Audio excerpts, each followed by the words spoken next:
दोस्तों, हुनर यह एक ऐसा चीज है जो अगर आपके पास है तो मुश्किलें आपको रोक नहीं सकती। उम्र आपको यह नहीं कह सकती कि तू अब कुछ करने के लायक नहीं रहा।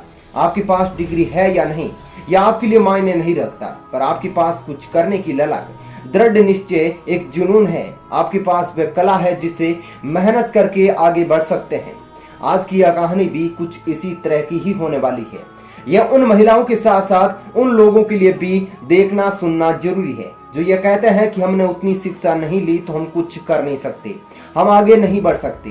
दरअसल ये कहानी है पूनम देवनानी की, जो YouTube पर मसाला किचन चैनल के साथ साथ एक और चैनल माँ यह कैसे करूं की होस्ट है। दोस्तों, कभी न कभी जिनके खाने की रेसिपीज के वीडियोस का लुत्फ आपने उठाया होगा, जिन्होंने अपनी जिंदगी की दूसरी शुरुआत 53 साल की उम्र में YouTube पर आकर की, जिनके आज करोड़ों लोग फैन हैं, चैनल पर लाखों सब्सक्राइबर है। पूनम देवनानी एक हाउसवाइफ है। जब वो 8 साल की थी तो उनके पापा गुजर गए। आपको पता है कि किसी परिवार का कमाने वाला शख्स बच्चों को साया उनके सर से उजड़ जाए तो किसी परिवार पर क्या बीतती है। पापा के गुजर जाने के बाद पूनम का बचपन बहुत ही ज्यादा कठिनाइयों से बीता। वहां पर पैसों की तंगी रहने लगी। उनके पढ़ने की इच्छा थी पर वो भी पूरी नहीं हो पाई, और बीए के अंदर दाखिले के बाद उनका शादी का रिश्ता आया तो परिवार वालों ने मंजूर कर लिया और पूनम भी मान गई, और परिवार वालों ने यह कह दिया कि अच्छे रिश्ते बार बार नहीं आते हैं, और उनकी शादी हो गई। लेकिन पूनम के अंदर कुछ करने की इच्छा अब भी थी। भले ही वो पढ़ लिख कर कुछ नहीं कर पाई, पर उनके पास हुनर था जिसे वो लोगों के सामने लाना चाहती थी। उनको अपना हुनर, अपनी कला दिखाना चाहती थी। उनके अंदर ये विश्वास था कि मैं हाउस वाइफ ही सही पर कुछ करूंगी जरूर, और यह हुनर उन्होंने अपनी माँ से बचपन में सीखा था, खाना बनाने का। आपको पता है कि कई लोगों को खाने की ABCD के बारे में भी नहीं पता। बहुत से लोग खाना बनाने के बारे में नहीं जानते जिन्हें वो सिखाना चाहती थी। ऐसे में शादी के कुछ साल बाद जब बच्चे बड़े हुए, उनकी जरूरतें बढ़ने लगी तो घर में पैसों की भी तंगी आने लगी। पूनम के हुनर की यहीं से परीक्षा शुरू होती है।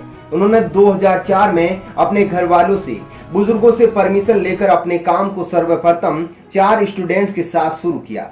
धीरे धीरे उनके बताने के तरीके, अंदाज, सादगी और गजब की कला की वजह से उनके स्टूडेंट्स की संख्या बढ़ती गई।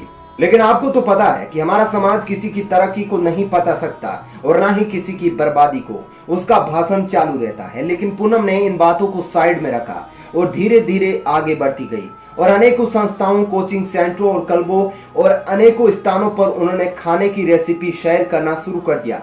वहां पर कला से लेना शुरू कर दिया। धीरे धीरे उनके सपने पूरे होने लगे। उनके बच्चे भी अच्छी जगह पर सेटल हो गए। पर उसी वक्त किस्मत ने उनकी एक और परीक्षा ली, और अब पैरों की बीमारी से पीड़ित रहने लगी, और खड़े रहने में भी उनको दिक्कत होने लगी। ना ही वो पूरे दिन क्लास ले पाती थी, और पूरे दिन वो घर पर ही बैठी रहती। ऐसे में जो एनर्जी पूरे दिन क्लास लेते वक्त रहती थी वो एकदम से गायब हो गई। पर पूनम यहाँ भी हार नहीं मानने वाली थी। पूनम चाहती थी कि वह अपनी कला को इस प्रकार से सिमटते हुए नहीं देख सकती, और ना ही घर में इसको कैद कर सकती है। ऐसे में आखिरकार उन्होंने 2017 में अपना YouTube चैनल ओपन किया, मसाला किचन, और यहाँ पर अपने खाने के बनाने के तरीकों को शेयर करने लगी और विभिन्न प्रकार की रेसिपीज की वीडियोस डालने लगी। लेकिन यहाँ पर भी सफलता इतनी आसान नहीं थी। लगभग 1 साल तक मेहनत, हर रोज वीडियो डालने के बाद भी इनकम नहीं हो रही थी, और ना ही कोई भी वीडियोस वायरल हो रहा था। आखिर में पूनम हार मानने ही वाली थी और कुछ और दिन के लिए काम करने वाली थी। क्योंकि दोस्तों, आपको पता है कि कोई इंसान बहुत लंबे समय तक मेहनत करता है और उसका फल उसको नहीं मिलता है तो एक मन में ऐसा ख्याल आता है कि क्यों नहीं हम इस चीज को बंद कर दें। और आखिर में उनकी मेहनत रंग लाई और उनके वीडियोस वायरल होने लगे, उनके सब्सक्राइबर्स बढ़ने लगे। और आज आपको बता दूं कि मसाला किचन पर उनके 3 मिलियन के करीब सब्सक्राइबर है। और कोरोना लॉकडाउन की वजह से उन्होंने एक अपना नया चैनल स्टार्ट किया था। जो आम जरूरत थी लोगों की, घर में कैद थे, बाहर से खाना नहीं मंगा पाते थे और ना ही बाहर जाकर खाना खा सकते थे। ऐसे में जो लोग खाना बनाना नहीं जानते थे उनके लिए, उन बिगनर्स के लिए उन्होंने एक नया चैनल शुरू किया, माँ यह कैसे करूं। आज उस चैनल पर भी उनके लाखों सब्सक्राइबर हैं।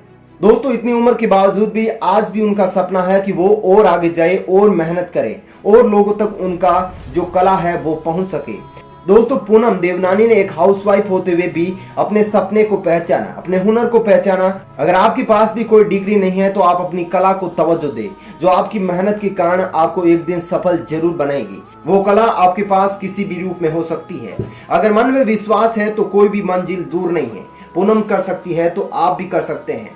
उम्मीद करता हूं कि आपको ये कहानी जरूर पसंद आई होगी। तो इस वीडियो को लाइक और शेयर जरूर कीजिएगा और कमेंट में अपना विचार भी जरूर बताइएगा।